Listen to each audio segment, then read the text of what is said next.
Hi everyone, this is Joanna Pawlowski from The Accountable Mindset, and I'm here today with one of our Accountable Mindset community members, Lola Bailey. And Lola is a copywriter who is based in London, and she also runs a great Facebook group and community, the Small Business Big Ambition group. She's going to tell us a bit more about as well. So with that, welcome Lola. Thanks so much for being here. And why don't you tell us about a bit more about yourself?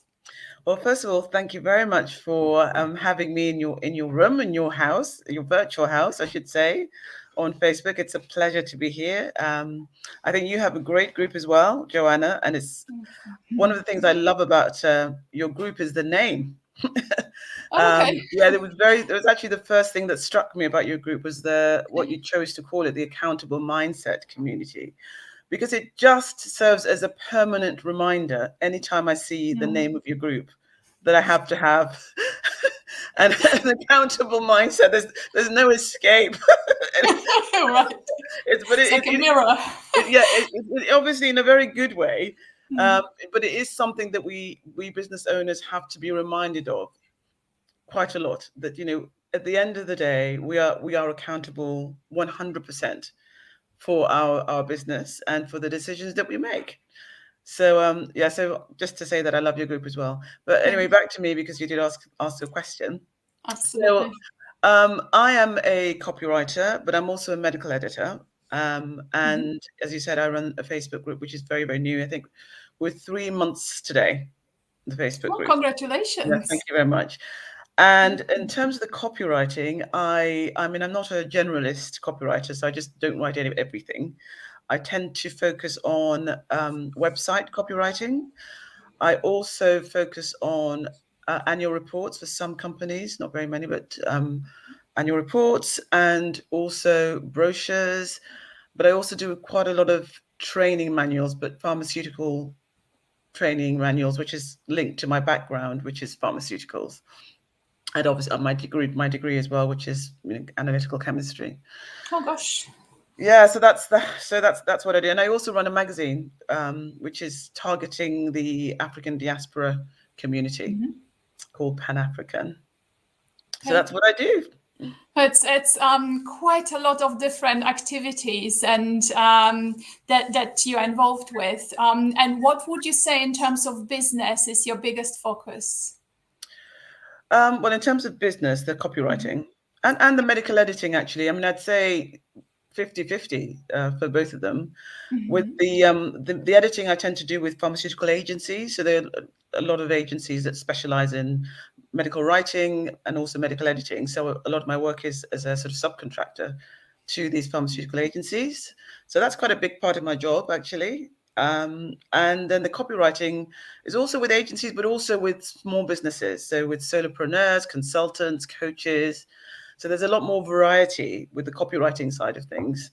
But then I suppose I do get the odd company for the copywriting, for example, with things like white papers, annual reports. So I do get some companies for that as well. Okay. Yeah. That's very interesting, and also the way how we met. So we met in a course in terms of how to run a challenge and to run it well. That's how we first came across each other, and then of course we found out about each other's groups. So what would you say is one of the biggest learnings, maybe, or transferable skills that you have from your major business into also the group and some of the activities you have within the group? Well, that's a very interesting question because I've been reflecting on it myself. And the reason why it's interesting to me is because I didn't expect to have to use any of my skills within the Facebook group. But actually, I'm finding that I'm having to run my Facebook group the same way I run parts of my business, especially the magazine side of it, where I have a group of writers that I have to manage. And obviously, when you run a magazine, you have things like a style guide. You have to monitor the writers. You have to check their work. You have to make sure you have to sort of set the culture of your team. And it's very interesting because it's exactly the same thing that I'm having to do within the group.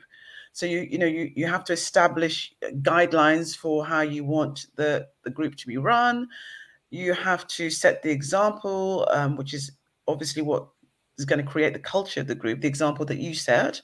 And you have to be accountable. You have to constantly be thinking of the people within your group and making sure that they get value from the group, which is exactly the same thing that I do with all elements of my role. You have to do the same thing within the group as well. And you have to manage any or preempt any sort of potential conflict, and that's achieved fairly easily by having rules and guidelines. But you have to make sure that they're adhered to, and again, you have to lead by example. I But see. also, yeah, but also things like actually, obviously for a magazine we have sort of a content plan for what we post, and again in the group we have themes, daily themes, and that's the purpose of that, is to have some structure in the group, but not so much structure that it doesn't allow us to be creative, but to make sure that people feel secure within the parameters of the group. They're not going to expect something completely random that they did not sign up for.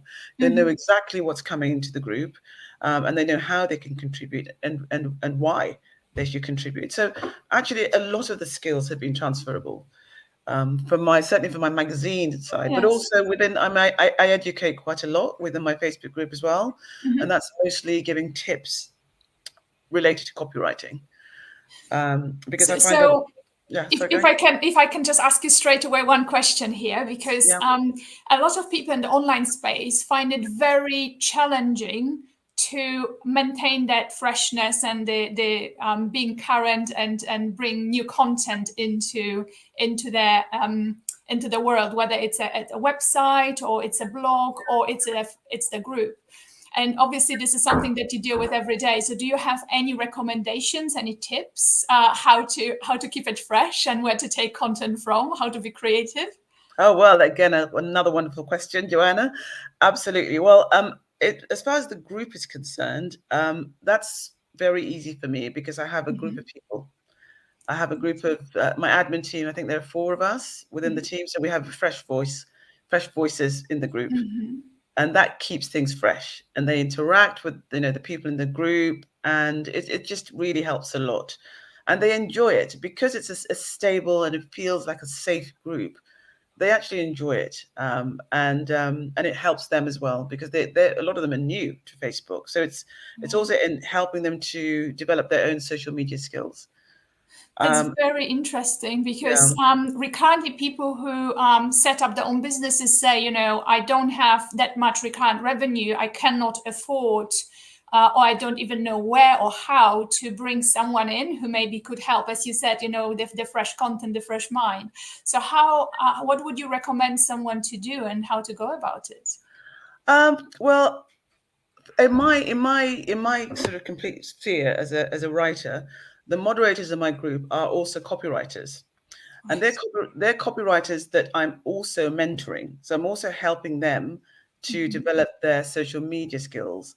And this is one of the ways in which they're developing their social media skills. So it's actually another string to their bow. So I was very fortunate in that it's all part of their development. So I haven't had to spend a lot of money at all in getting them to do it. They actually wanted to do it because they didn't have the social media skills before. So this is giving them that opportunity, and because they're enjoying it, because they're getting so much out of it, they want to carry on. I'm sure I could do it by myself as well because the group is still very new and still small, but they really love doing it. So Yes. that's helped, and it also helps when you have a themes for each day of the week. So, for example, on Monday, we have Promo Mondays. A lot of people do. On Tuesday, we encourage people to share tips related to their field of expertise. Wednesday, we have virtual networking where people can barter and collaborate with whatever they're looking for. On Thursdays, Ask the Expert. And that's a chance for people to shine and really showcase their skills. Friday, we have Ask the Expert. So interviews like you and I are doing right now. And then Saturday, we can share freebies. And then Sunday is just, free for all. It's just, lighthearted, have fun. And that Right. really helps to set a structure for the group. Very similar to having a content calendar. But to answer your question more directly in terms of where do you get the tips, from the copywriting point of view, so if moving away from sort of the Facebook group, for me, there's never ending sources of content if you know your target customers very Mm-hmm. well. So if you're intimately acquainted with, their hopes, their dreams, their aspirations, their frustrations, then you can speak to that in myriad ways, and Mm-hmm. you can use different formats to do that as well. So it's the secret is not really a secret. It's just knowing who your target customers are and what they're looking for. And there's so many tools that you can go to. For example, you've got um, oof, what's that website called? Answer the There's public. Answer the Ask public. the public. Yeah. Ask the public. I use that as well. Mm-hmm. Yeah, that's. I mean, that's a fantastic well of inspiration there because you get exactly the phrases that people use. But the other thing is keywords. If you sort of look at the long tail keywords, but also the sort of semantic phrases that people that just go into Google and do a quick search around your keywords. Mm-hmm. Again, it's never-ending sources of content there. So I don't think that's a problem, to be quite honest. But the thing that people struggle with is because they're just trying to put everything there rather than speaking to a particular demographic. Mm-hmm. And I think what you're bringing up is really, really important. This infamous avatar, this Oh yeah, yeah, representation of your ideal customer is yes, it can be so challenging to actually focus on or narrow down because most people want to help everyone, right? yeah, yeah, So really figuring out how to narrow it down and who the person is, as you said, what are their interests, challenges, what keeps them awake at night, or maybe excited, whatever it yeah, is. It's really absolutely. knowing who it is. Oh, it really is. And we have Google. I mean, Google is such a treasure Mm. trove of richness when it comes to content. If you understand how to use keywords, and again, if you just go on YouTube, if you don't even know what keywords are, just go on YouTube and do Yeah. one of the free SEO keyword research Yes. courses. Then that will give you everything that you need to know regarding what to write about, because it will help you identify the keywords that are relevant to your own business, and then you can start to look at the sort of traffic volume, SEO stuff, the traffic volume. You can Mm-hmm. the ones that are not so difficult to I don't know, compete for, if you like. Mm-hmm. Mm-hmm. And you can also look at the sort of questions, the actual keyword tools. I use Uber Suggest because Yes. I find it very good. I mean, it wouldn't tell you, it'll even tell you the sort of questions that people are asking. Um, so yeah, so I don't think that is necessarily a problem. I think the problem is Yeah. people don't know how to use keyword research, things like that, Yes. or Yes. they don't know the resources. Yes, and I think so I'm going to pop all the resources you mentioned also in the above the video, because I remember when I discovered these resources, it was a Yeah. complete revelation to me, and I thought, how come I've never heard Mm. about this before? And it, I agree with you. It just makes such a difference Oh because yeah, then all of a sudden a whole world of answers and of absolutely. content ideas opens in Yeah, front of you in yeah. relation, of course, to the avatar you have to know first. So That's it, because I you do agree can't with you you. can't please everybody. You cannot write Mm. for everybody because you'll end up Yeah. diluting your audience. It's physically impossible anyway Yes, to absolutely. satisfy Absolutely. everybody's desires. So you have to be so disciplined when it comes to who it is that you're writing for and who it is that's interested, who it is that wants your offer. Yes. Yeah. So I mean, for And example, for my magazine, for example, I'm yep. targeting at Africans in the diaspora who want to reconnect with their roots. They want to know about African recipes, African foods, cultures, a little bit of history, traditions, where to go, things like that. So it's very targeted um, in that And instance. do you cover all of Africa? Because I lived in Angola for a period of time, and one of Okay. the things I was very fortunate to learn is how diverse Africa is. And having grown up in Europe in a quite white, I would say, environment, it really opened my eyes to Yeah. the incredible wealth of backgrounds and, as you were saying, cultural differences and Mm, the culinary challenge differences as well, the different cuisines, the different ways of living, the different cultural aspects. So yeah. is it, do you target any particular countries, or is it across all of the Well, different countries? I'm so pleased you said that because Africa is not a country.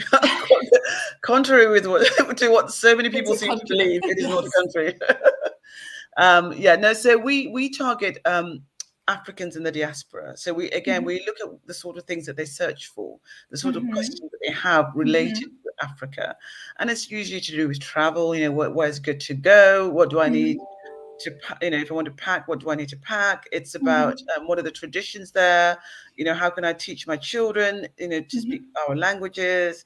Are there any exhibitions, in London that I can go to that celebrate Africa? How about, if I'm living in France or if I'm living in Canada? So it's very much targeted at the diaspora. But then we, again, very much keyword led. So we look at, within the UK, which is our focus, what is it that people are searching for around our keywords of Africa, traveling to Africa, African food. So, we were some of them, what are the best restaurants, so we'll review restaurants, things like that. Where can I find, someone who caters for, I don't know, weddings for Sierra Leone. So again, we might do a piece around that.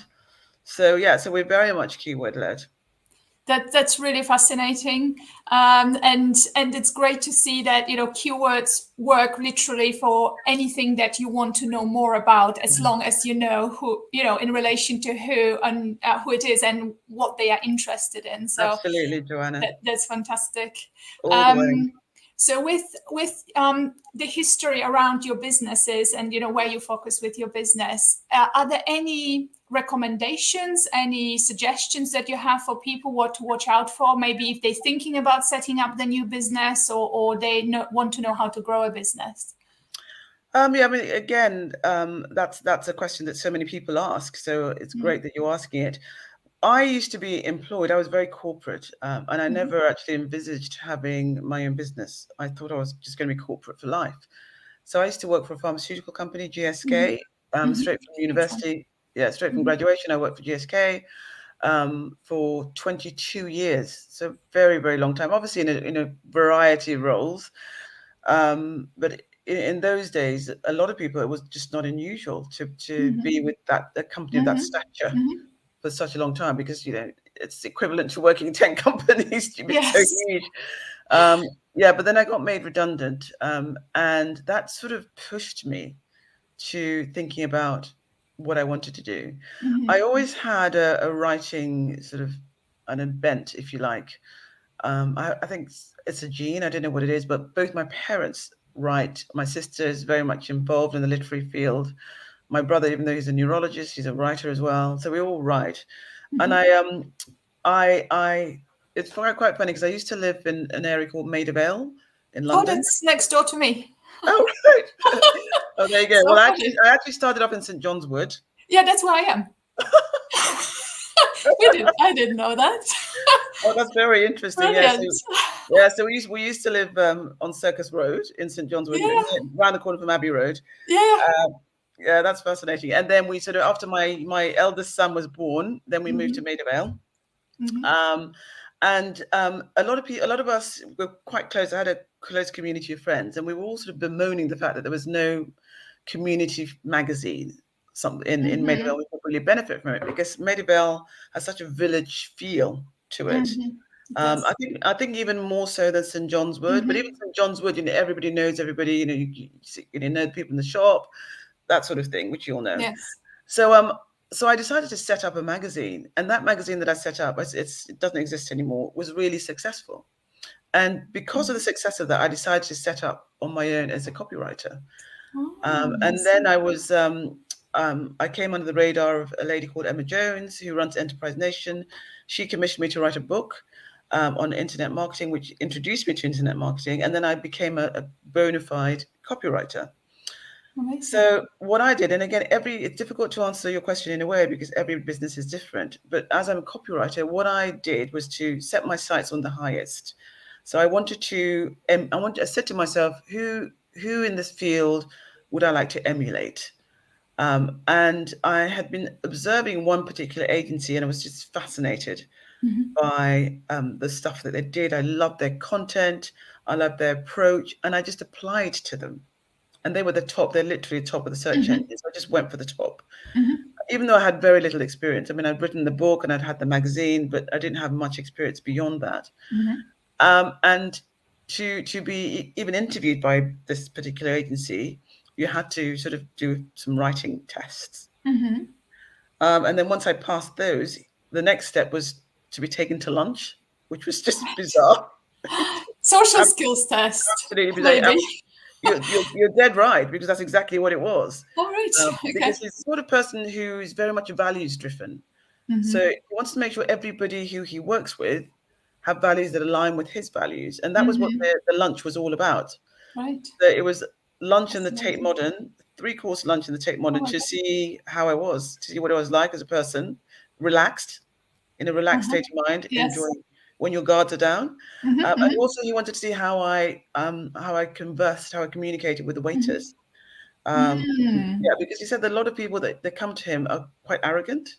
Right. And it's not, that's Yeah. just anathema to him, because he Yeah. said Yeah. with copywriting, you have to be able to, your content has to be able to appeal to target Yes. audiences.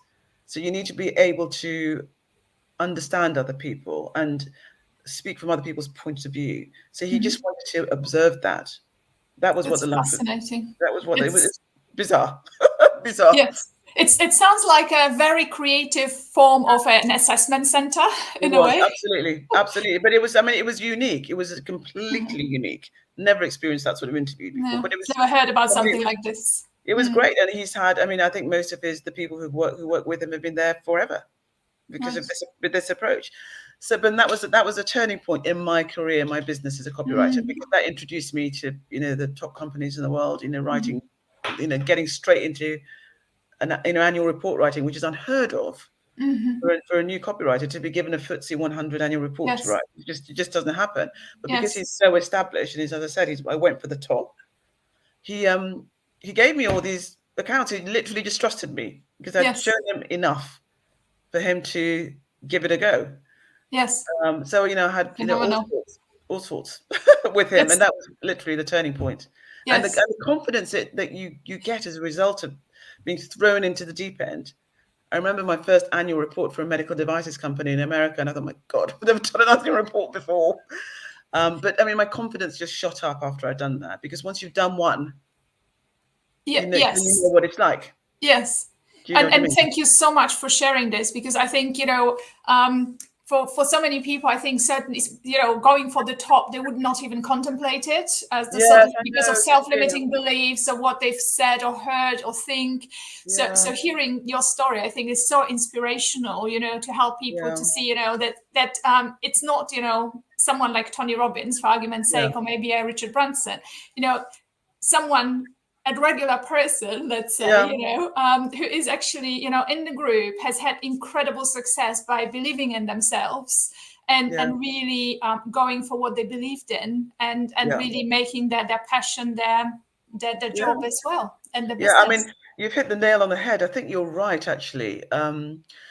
It's self-limiting belief, I think, is probably the single reason why so many people don't achieve the success that they want to achieve, because I think they get in their own way because of these self-limiting beliefs. And I remember one of the writers who came to me with the magazine. I set her a task to DM some influencers, and she was just terrified of the thought Gosh. of DMing somebody. And for me, I was just totally bewildered by this, because I guess I don't know what it is. Maybe it's because I went to a boarding school from a very young age, from the age of 8. So I was totally independent, and you have to do everything for yourself. You have to motivate yourself. You have to fend for yourself. You have to, be your biggest champion. And you're sort of brought up in that environment to not be limited by anything. So maybe Yes. it's because of that background that for me, it's just there's no big deal. But she was just terrified, Yes. And absolutely terrified.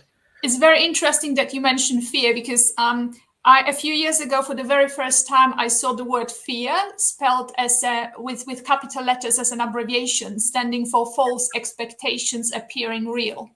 And I thought this Mm, was such a great way, really, of explaining, where when we don't know, it's like a black vacuum, and we just yeah, feel it with the worst things we can possibly imagine without really thinking it through. So very often, when you then ask the question, what realistically is the worst that can happen, turns yeah, out that it's not as bad as not even the wild imagination, but just the feeling and the emotion without having any information or data behind it has been before. So just making it real, walking people through sometimes really can disperse that fear quite a lot. Well, I guess that's why there's so many coaches, because because, it's not really something that I had considered before, because I'm just someone who just goes for it. It's just the way I am. Yeah. Until I had this lady freeze on the spot when I asked her to just DM this, just DM her. I just because for me, and I say this to my children as well. There's no such thing as failure. It's just feedback. Yes. So if they don't answer back, try a different way. Either try a different way, or try a later day, or try somebody else. Yes. Just move on to the next one. And Don't complicate it. Don't overthink it. Exactly. And this is so the growth mindset, that it's not that it hasn't happened or you haven't done it. It hasn't happened yet. You haven't done it yet. Exactly. And this is really what I think more and more schools are also focusing on in the education, not to say it's black or white, either you failed or you succeed. It's kind of, you always have the opportunities to succeed if you keep trying. Absolutely. Absolutely. Yeah. No, I completely agree with that. But I think it's actually quite widespread, this limiting belief thing. There are so many people, even in my own group, even I get people DMing me almost terrified of growing their businesses. Yes. And I don't know what the root of that is. It's obviously fear, but where does that fear come from, and how is it materialized? But then you're sort of entering a kind of worms that could be sort of right down to sort of family issues, whatever. Yep. But I think if you're going to be an entrepreneur, then you really cannot have the luxury of that fear if you want to be successful. You just have to have that accountable mindset that, everything that happens in this business, to a very large extent, is down to me. Yes. So I know I just cannot afford to have these limiting beliefs. Yes. I just have to, do the learning that I have to do the training that I have to train. If I have to work with a coach, work with the best coach, and sort all this stuff out so I can just get on with the business of growing my business. Because otherwise you just end up being stuck in the status quo. Yes. And I think what you're mentioning right now, being stuck in the state, because for people who are, are frozen or of really fear, this is real, it is, they really are petrified.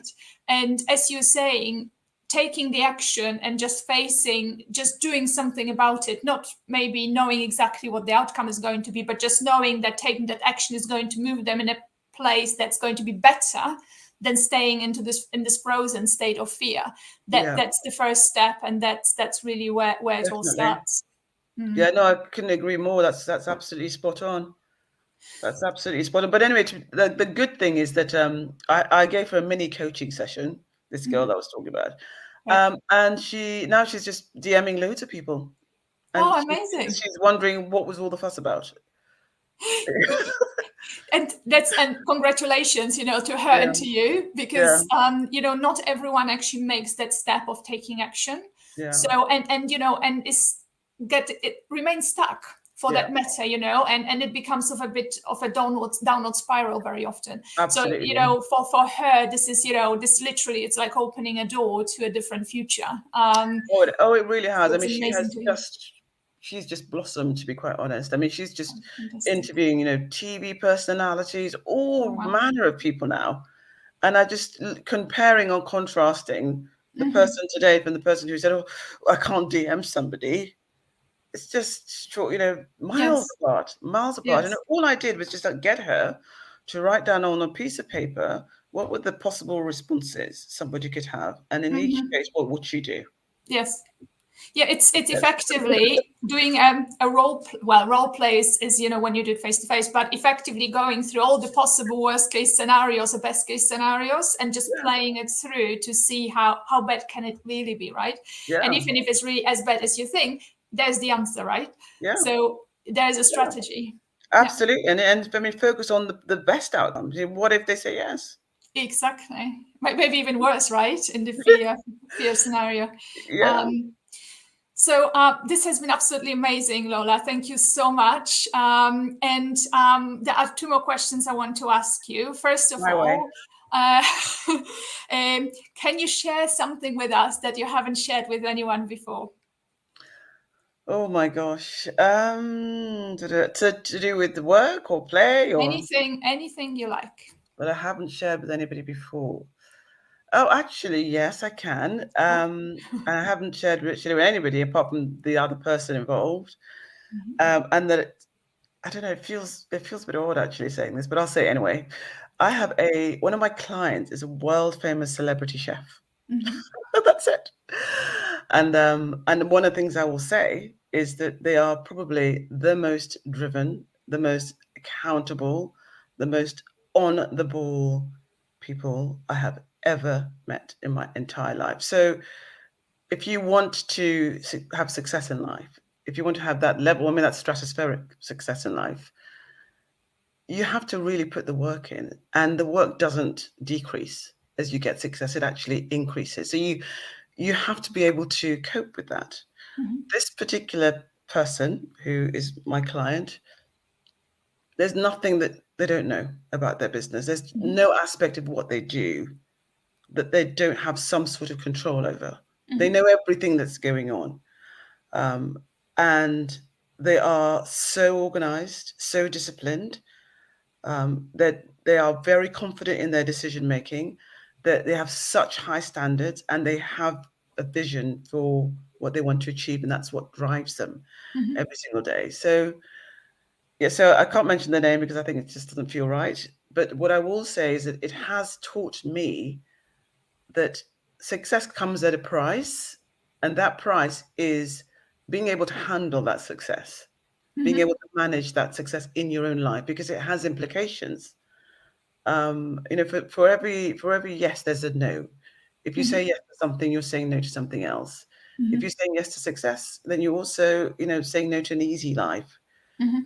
because it's just not easy. I'm getting phone calls at 6:30 a.m. from this person because they didn't feel this X was right. They wanted this to be, Y to be done instead. It's almost as if they don't sleep, Right. but it's just extraordinary to me.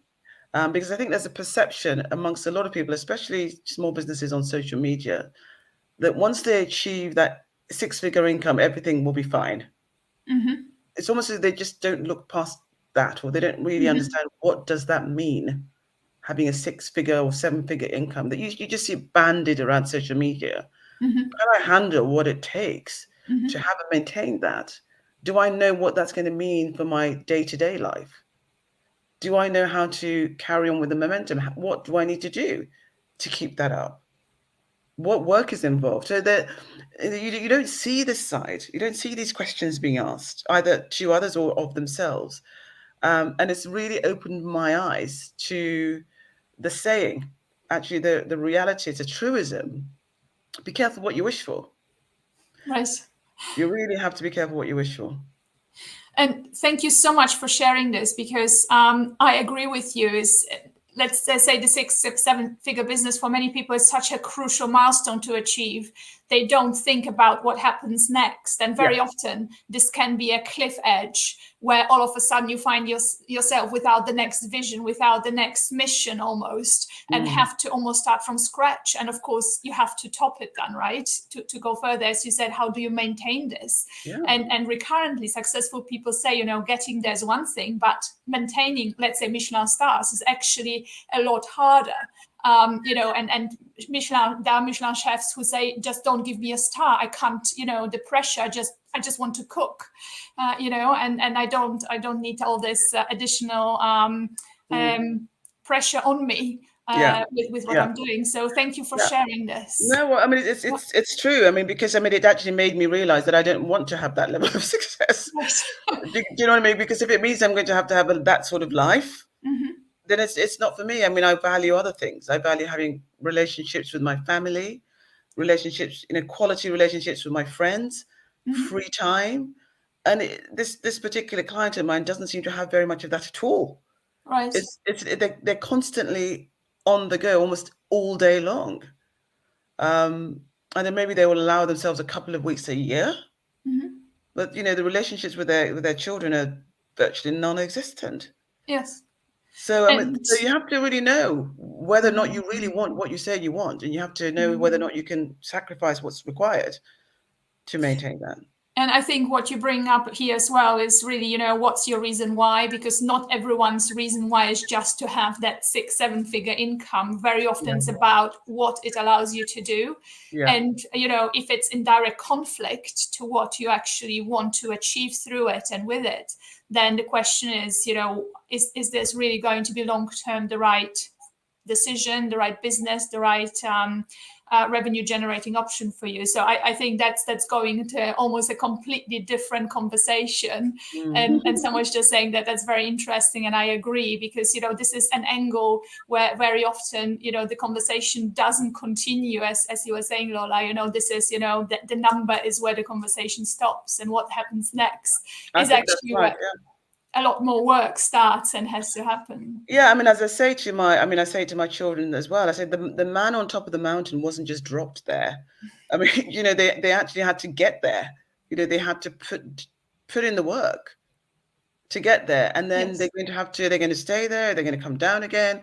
It's not a static position when you get there. Then that's probably the beginning. That's probably where the real problems start, and then you'll end up having to employ more people. Pay for, whether it's a team of VAs or salespeople or whatever. I mean, your responsibilities multiply, and as your responsibilities multiply, you become even more accountable. So if you're finding it difficult to be accountable now when you haven't even got a 3-figure income, think about what it means when it really increases. Yeah. And of course, you become so much more visible as well, right? Yeah. So everyone has an opinion on what you do, how you do it, and whether it's right, wrong, or something else. Absolutely, and it's hard work. I mean, you and I were mentioning that Alina's group. She's just never. She's just on the go all the time. Yes. She's literally all the time on the go. Absolutely. And when I read some of the questions, not the questions, some of the comments in her sort of regular groups, by people who are struggling to do basic things, but at the same time they want 6-figure incomes. There's a discrepancy there. There is a gap that seems to me insurmountable if you're having to ask a question about how to do something that's quite basic and you're not prepared to find the answer yourself. Yes. Do you know what I mean? Yes. I just wonder whether people really give it some thought. Yes.